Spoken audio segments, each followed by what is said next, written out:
Paldo-paldo ang tubo ni Inday Lustay sa pagbili ng mga units.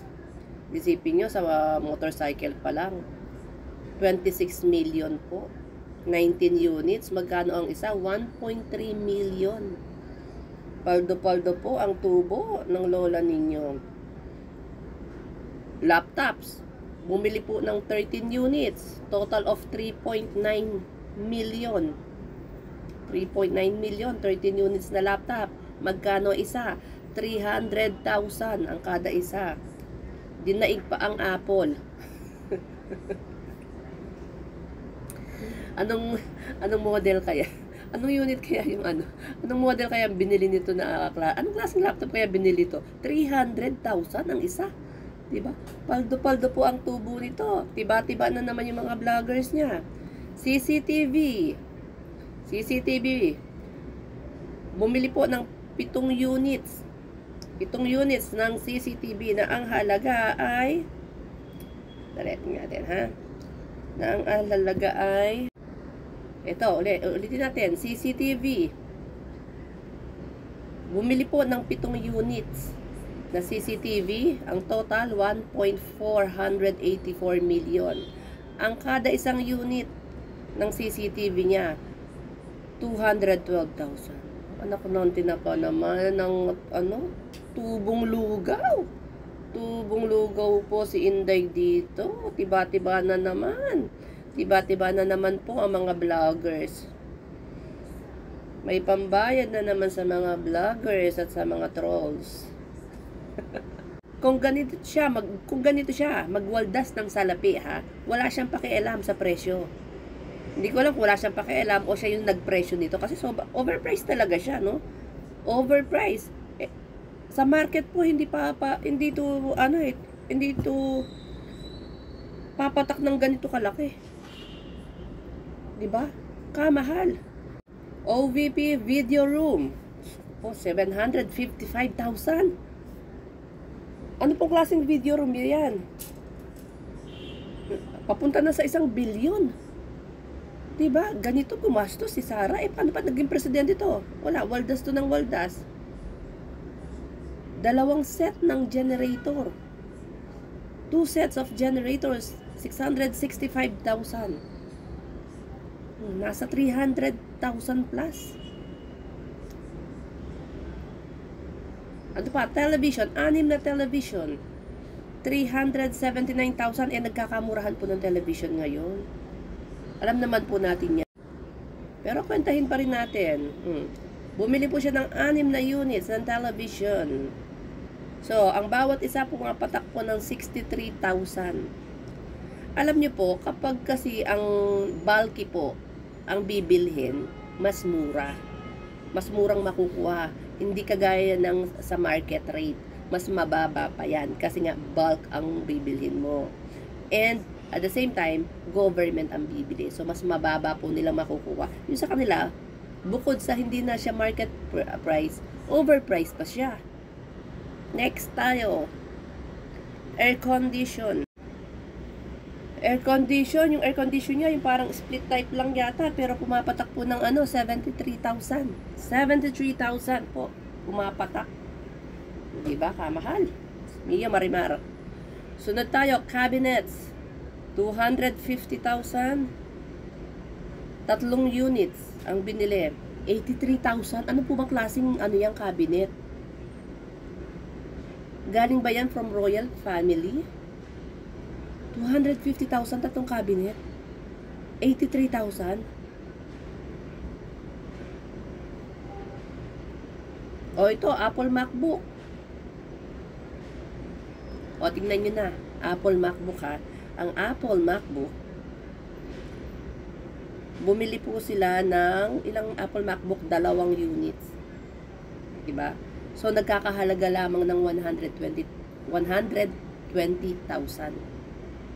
Apple MacBook. Dun sa laptop niya. Diba? Yung sa laptops po, 300,000 ang isa. Nakita niyo yung pagkakaiba? Sa Apple MacBook Air niya, 120. Although iba naman kasi yung yung offer ng yung service ng Apple MacBook. Pero 120 yung Apple MacBook niya. Tapos yung laptops niya 300,000 each. O di ba, para tayong nagkakagaguhan. One set of condensed system 210. Conference system pala, conference. One set of conference system 210. O diba? Kakalokohan. Ang daming kupit. Paldo-paldo po siya dito. Ito pa lang po yung set nung ano ha. Set pa lang po ito nung nung mga binili nila. Ang haba po niyan. Kung ganito siya, kawalang ya na maglustay ng salapi, puro overprice. Diba? Vice-presidente pa lang yan. Nag-DepEd nga yan, diba? Ang dami niyang disallowances. Hanggang ngayon, di siya na nagpapaliwanag.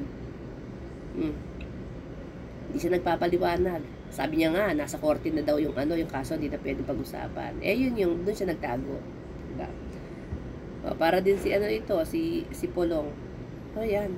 Yan po ang visa ninyo. O, paldo-paldo. Ang motor vehicles, 1.3 million. Ang laptops, 300,000 kada isa. Pero yung yung Apple MacBook Air niya, 120,000 lang ang isa. CCTV.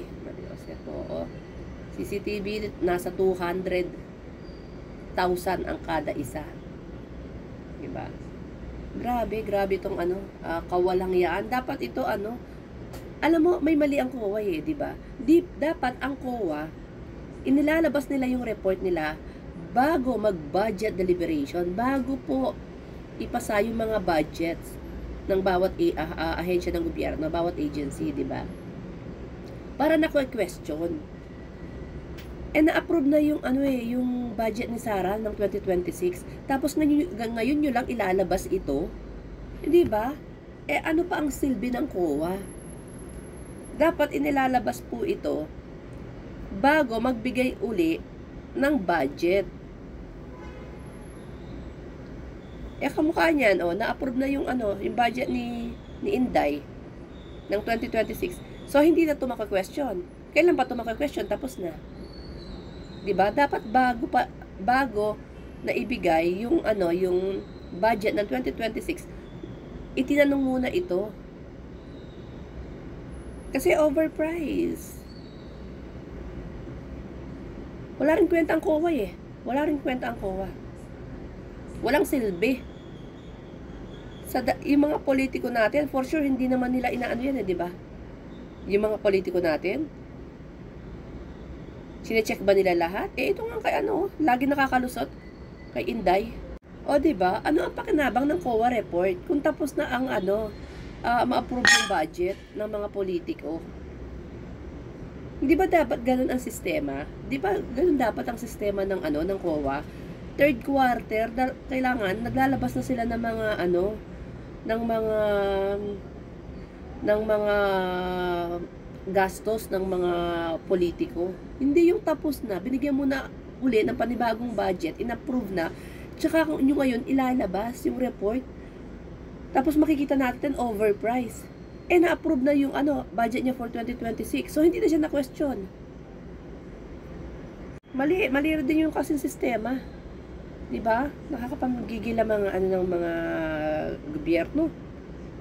Mga tamad, di mo maintindihan or mga nabayaran din. 'Di ba? Dapat ito sa COA ang gawin ni PBBM. Palitan niya lahat. Mga tamad. Mga tamad po. Magre-report kayo? Maglalabas kayo ng report pagkatapos ng approval ng budget ng 2026? Ay hindi na mahahabol, hindi na maka-question. Mga tamad din kasi ito, hindi ito nagbe-verify. Hindi po nila bine-verify. Yung mga resibo, kung legit or hindi po nila bine-verify, hindi ba nagkahiring sila sa Congress? Wala silang ganun. Depende na lang sila kung ano yung pinapasa sa kanila. Hindi na nila bine-verify.